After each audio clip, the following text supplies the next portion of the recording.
안녕하십니까. AP투자연구소 이세훈 전략팀장입니다. 오늘은 LG 디스플레이에 대해서 살펴보도록 하겠습니다. 코드 번호는 034220이 되겠고요. 현재 시각은 2021년 3월 29일 월요일 1시 59분을 지나가고 있는 시점이 되겠습니다. 저희 채널에서 LG 디스플레이에 대한 기본적 기술적 흐름에 대해서 설명을 드리고 있는데요. 구독과 좋아요 눌러 놓으시면 이 종목에 대한 리뷰 영상 받아보실 수 있으시고요. 항상 참고 영상으로만 바라봐 주시면 감사하겠습니다. LG 디스플레이는 이제 그 LCD 패널과 OLED의 패널을 생산해서 전자제품 업체에 이제 공급을 하고 있죠. LCD나 이런 OLED 같은 경우에는 우리가 사용하는 IT 기기나 노트북, 모니터 이런 부분에서부터 시작해서 TV나 이런 부분들로 안 쓰이는 곳이 없습니다. 그리고 앞으로는 이제 자동차에 들어가는 이런 디스플레이에도 이런 이제 OLED가 좀 탑재될 예정이기 때문에 전반적으로 우리가 이제 보는 IT 기기의 대부분은 LCD 패널 또는 OLED 패널이 다 탑재가 되어 있기 때문에 우리가 뭐 스마트폰도 할 수 있는 거고 뭐 태블릿 PC나 이런 것들도 조작을 할 수 있는 거다라고 보시면 될 것 같고요. OLED는 크게 이제 대형 OLED가 있겠고, 그 다음에 이제 중소형 OLED가 있습니다. 중소형은 이제 아무래도 스마트폰이나 이런 데 들어가는 스마트폰이라든지 뭐 태블릿이나 아니면은 이런 이제 그 차량용 디스플레이나 이런 데 이제 들어가는 게 중소형 OLED가 될 거고요. 대형은 이제 TV에 들어가는 이제 OLED를 대형 OLED라고 보시면 될 것 같아요. 그래서 이제 대형 OLED 같은 경우에는 작년부터 LG 디스플레이의 광저우 공장이 본격적으로 가동을 하게 되면서 작년 한 해에 450만 대의 OLED TV 패널 출하량이 있었다라고 한다면 올해는 700만 대에서 800만 대 정도로 출하량의 규모나 이런 것들이 훨씬 더 증가가 될 것으로 보고 있고요. 더불어서 이제 중소형 OLED 쪽에서는 이번에 또 아이폰 13 아이폰 13이라든지 이런 부분에서 또 공급 물량이나 이런 부분들이 확대될 것으로 기대하고 있습니다. 지난번 아이폰 12에는 한 2천만 장 정도 공급했다라고 알려져 있는데 올해는 이 부분들의 공급 물량이 추가적으로 더 확대되지 않을까 이렇게 좀 기대를 하고 있는 부분들이고요. 동시에 이제 이런 차량에도 뭐 전기차라든지 이런 부분들 친환경 차량이 지금 어차피 대세화되고 있잖아요. 그런 가운데 이전처럼 뭐 자동차에서 이제 버튼을 누르는 방식이 아닌 디스플레이 하나로 모든 것을 다 컨트롤할 수 있는 그런 이제 시스템으로 변화하기 때문에 차량용에 탑재되는 이런 OLED, 중소형 OLED나 플라스틱 OLED 이런 이제 부품들의 수요가 앞으로 더욱더 확대될 예정이고 거기서 이제 LG 디스플레이 같은 경우에는 뭐 캐딜락이나 이런 이제 회사들을 고객사로 두고 있죠. 완성차 업체, 벤츠라든지. 이 벤츠 하면 또 명품차 아니겠습니까? 우리의 꿈, 뭐, 항상 이제 뭐 성공한 사람들이 타는 차, 벤츠 아니겠습니까? 이런 벤츠의 S 시리즈나 이런 데에다가 LG 디스플레이가 이 OLED, 플라스틱 OLED, POLED나 이런 제품들을 공급하는 거죠. 그만큼 기술력을 인정받았다. 왜냐하면 최고의 차에 역시나 이제 최고의 디스플레이가 탑재될 수 있는 부분들이기 때문에 결과적으로 이런 차에 디스플레이를 공급한다는 것 자체가 그만큼 기술력을 인정을 받았다. 전 세계적으로 이렇게 또 이야기를 해볼 수가 있을 것 같고요. 그런 부분들의 앞으로의 수요 확대에 따른 이익 성장이나 이런 부분들이 좀 기대가 되고 있는 상황이죠. 그리고 LCD 패널이나 이런 부분들의 가격이 계속해서 또 상승세를 타고 있다라는 점도 긍정적인데 최근에 이제 뭐 드라이버 IC 칩, 뭐 LCD 패널을 만드는 데 있어서 필요한 뭐 드라이버 IC 칩이 뭐 공급 부족 사태가 생겼다. 뭐 이런 이야기도 있고 뭐 이제 일본의 LCD 소재 업체인 타코마 테크놀로지도 뭐 지난달에 이제 화재가 나게 되면서 3월달 화재가 나게 되면서 전반적으로 이 LCD의 수급이 좀 빡빡해지는 올해 한 해가 될 거다라고 보고 있습니다. 수급이나 이런 것들이 좀 팍팍할 것 같아요. 공급이 좀 안 따라주니까. 그러다 보니까 LCD 패널 가격의 상승세도 뭐 꺾이지 않고 계속해서 좀 이어질 것으로 보여지는 가운데 전반적인 LG 디스플레이의 올 한 해 실적 성장세나 이런 부분들이 작년 이제 연간 기준으로는 흑자로 전환할 것으로 보고 있고 LCD 패널 가격의 상승세가 더 이어진다라고 했을 때는 이런 부분들 영업이익의 전망치나 이런 부분들이 크게 또 달라질 수 있습니다. 예, 상향 조정이 되거나 반대로 LCD 패널 가격이 좀 떨어진다면 거기에 따라서 좀 하향 조정될 수 있겠죠. 다만 이제 연간 기준으로는 일단 올 한 해는 이제 흑자 전환이 기대가 된다, 이렇게 보시면 될 것 같고요. 근데 어떻게 좀 전망치가 2022년, 2023년부터는 계속해서 좀 줄어드네요. 매출이야 뭐 28조 원 정도에서 거의 정체라고 보는데 영업이익이 계속 감소를 좀 하고 순이익도 좀 감소될 것으로 시장에서는 좀 추정을 하고 있다라는 점을 알아두시면 좋을 것 같습니다. 그래서 이렇게 되면은 전반적으로 앞으로의 이런 실적 성장세가 좀 둔화된다라는 이야기가 되는데, 이 부분들은 앞으로 계속 한번 좀 지켜봐야 될 부분인 것 같고요.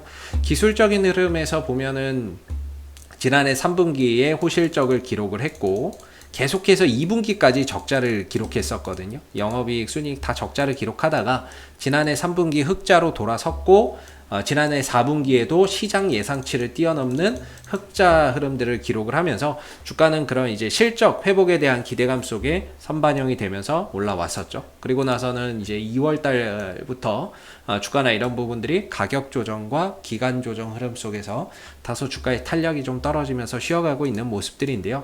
전반적으로 이 상승분에 대한 자연스러운 조정이 연출되고 있다, 이렇게 보는 게 맞는 것 같습니다. 뭐 특별하게 현재 구간에서 뭐 악재나 이런 것들이 특별하게 뭐 출현됐다거나 이런 것들보다는 지난번에 올라왔던 부분에 대한 자연스러운 이제 가격 조정과 기간 조정이 만들어지고 있고, 그 가격 현재 지켜지고 있는 가격은 한 21,500원 정도가 기술적인 버팀목 역할을 해주고 있는데, 요 가격이 조금 이제 간당간당한 것 같습니다. 위로 가면은 이제 한 24,700원? 뭐 이 정도, 24,500원에서 24,700원 정도에서 하나의 이런 이제 좀 박스권이거든요. 하나의 이런 이제 박스권이 좀 되고 있는데, 최근에 이제 주가가 떨어지고 있는 가장 큰 이유는 결국에 뭐 수급이죠.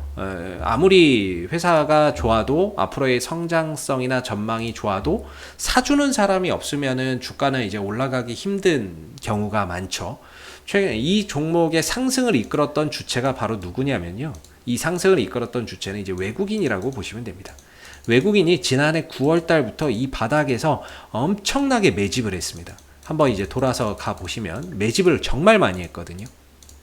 그래서 보시면 작년 이제 9월 달 기준으로 한번 보도록 할게요. 최근 한 6개월 정도 보면 사용자 지정으로 가도록 하겠습니다. 한 7개월 정도는 봐야 되겠네요. 9월 1일부터 현재까지 보면 한 1000만 주 정도를 쫙 사들였어요. 한때 정점을 찍었던 때가 언제냐면 한 1200, 1300만 주 정도까지, 1300만 주까지 쭉 사들였던 적이 있죠. 1400만 주도 있네요. 1400만 주 정도까지, 1300에서 1400 정도까지도 사들인 적이 있었는데, 그때가 바로 1, 2월 달이었습니다. 1월에서 2월 달. 근데 지금은 어떻습니까? 1월, 2월에 비해서 전반적으로 1000만 주 정도로 줄어있는 상태인 거죠. 그렇다는 거는 1, 2월 달을 고점으로 해서 전반적으로 한 300만 주 이상은 지금 전체적으로 여기서 외국인들이 팔아내고 있다는 거죠. 한 1월, 2월 기점으로 이 구간에서 1300에서 1400까지 갔었으니까 매수량이. 근데 지금은 1000만 주라고 한다는 건 이 구간에서 한 3, 400만 주 정도는 일부 좀 차익 실현을 해버린 거죠. 그러다 보니까 주가나 이런 부분들이 점차 탄력을 좀 잃어가고 있는 상황이 되고 있는 겁니다. 그래서 최근에 이제 외인들의 매도가 지속되고 있다라는 점이 주가가 힘을 쓰지 못하고 전반적으로 탄력이 좀 떨어지는 그런 이제 원인이 되고 있고, 지난번에 한번 이 정도 왔을 때 외인들이 매수로 전환을 하면서 외국인들 매수세가 이제 본격적으로 좀 전환이 되나? 이런 생각도 했어요. 요 시점도 그렇고 한번 그렇게 기대를 했었는데, 조금 이제 단발성이었죠. 외국 3월 22일 날 아마 이때가 될 것 같은데, 전반적으로 지지 라인에 와서 다음날 이제 매수를 해줬는데, 그 다음날 곧바로 또 매도에 나서는 모습이었고, 그러다가 또 3월 26일 날 지난주 금요일날 살짝 샀는데 오늘 다시 또 매도에 나서면서 아직까지는 외인들의 매도세가 지속되고 있는 상황이 되고 있습니다. 그리고 한번 잡아주고 짧게 팔아먹는 뭐 거의 단타성 매매가 지금 진행이 되고 있는 상황이고, 전반적으로 외인들의 매도세가 계속 되고 있는 상황인 거죠. 아직 멈추지 못하고 있고, 여기에 더해져서 연기금에 투신까지 같이 합세를 해서 팔아버리고 있는 상황이다 보니까 전반적으로 주가의 탄력이나 힘이 상대적으로 많이 좀 떨어지는 그런 이제 모습을 나타내고 있습니다. 사실 외국인들이 이 구간에서 잡아주거나 투신들이 잡아주지 않으면 이 21,500원 정도를 지켜낼 가능성이 상대적으로 약화되는 거거든요. 그래도 이 구간에서, 의미 있는 구간에서 외인들 기관들이 잡아 들어와야 어느 정도 반등이나 이런 부분들도 기대를 해볼 수 있는 부분인데, 전반적으로 외국인들이 잡더라도 하루 이상 잡지 않는 그런 이제 단타성의 모습을 보여주고 있고, 연기금도 투신도 지금 국면에서 외면하고 있다라는 점에서 전반적으로 지금 구간에서의 21,500원이 좀 위태롭다, 이렇게 좀 말씀을 드릴 수 있을 것 같아요. 지금은 박스권이지만 만약에 21,500원이 깨지는 상황이 온다라고 했을 때는 이게 이제 박스권이 아니라 하락 추세가 돼버리는 거죠. 이런 식으로. 이런 식으로 이제 하락 추세가 돼버리는 상황이 될 수 있기 때문에, 이러면은 전반적인 이제 전략 자체가 조금 더 바뀌어야 된다, 이렇게 말씀을 드릴 수가 있고, 여기서 만약에 깨고 내려가면 진짜 2만원대나 뭐 이런 만원대 후반 정도에서 또 이제 반등 자리가 있는 거죠. 그래서 지금 같은 경우는 21,500원 정도가 굉장히 중요한 그런 자리가 될 것 같아요. 이게 아직까지는 깨지지가 않아서 저도 제가 한번 이렇게 좀 다시 그어 보겠습니다. 그어 보면 음봉을 기준으로 걷는데요, 한 요 정도가 되거든요. 그래서 만약에 21,500원이 깨지는 상황이 오면 저점이 열려버리는 거죠. 그나마 기술적인 저점이 이 자리였는데 이 자리가 열려버리면서 다음 반등이나 이런 것들이 이런 하단에서 좀 나올 수 있는 그런 이제 상황이 되기 때문에, 지금은 뭔가 이제 가격 조정이 21,500원에서 마무리되면서 지켜지고 있는 모습인데, 외인들의 매수나 기관들의 매수가 동반되지 않기 때문에 아무래도 조금 더 반등에 대한 신뢰도나 이런 것들이 점차 가면 갈수록 좀 낮아지는 상황이고요. 그래서 21,500원 정도가 이탈된다라고 했을 때는 단기적으로 뭔가 리스크 관리나 이런 것들이 좀 필요할 것 같고, 이후에 밑에서 다시 반등이나 이런 타이밍을 좀 재정립해야 되는 그런 이제 기술적인 흐름으로 흘러갈 수 있습니다. 그래서 뭔가 21,500원 정도의 이런 기술적인 위치가 좀 잘 지켜지는지 여부 계속해서 좀 관찰해 보셔야 될 것 같고요.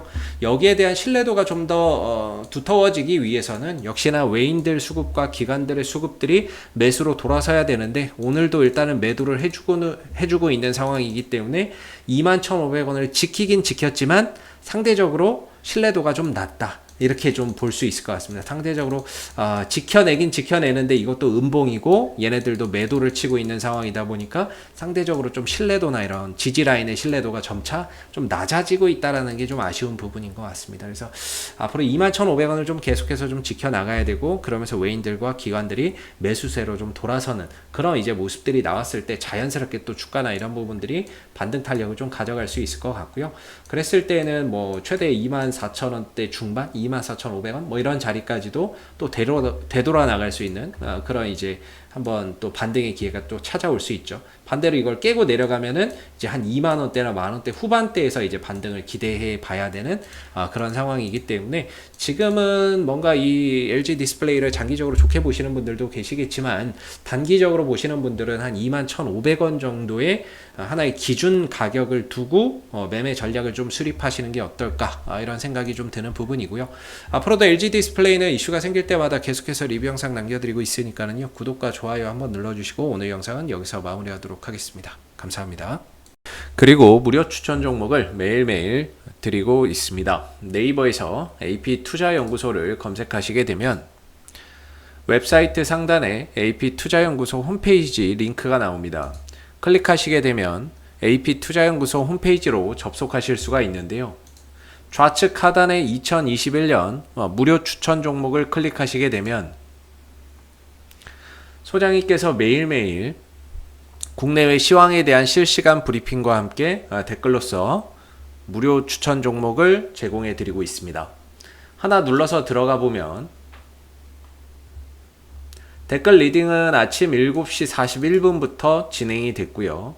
무료 추천 종목을 보시기 전에 꼭 읽어보세요도 읽어보시기 바라겠습니다. 그리고 간밤에 있었던 미 증시에 대한 상승과 하락에 대한 이유도 상세히 밑에 댓글로서 적어드리고 있는 부분들이 되겠고요. 그리고 9시가 되게 되면은 이제 무료 추천 종목이 나오게 됩니다.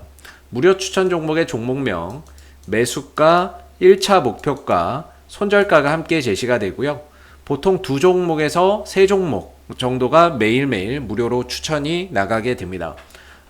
따로 로그인을 하지 않으셔도 볼 수 있다라는 점이 되겠고요. 주가가 상승하게 되면 그 상승한 부분에 대해서 장중에 댓글로서 리딩을 해드리고 있고요. 또 하락하게 되면 그 하락한 부분에 대해서도 댓글로서 장중에 리딩을 해드리고 있습니다. 종목이 필요하신 분들은 홈페이지에 오셔서 많은 도움 받아가시면 좋겠습니다. 감사합니다.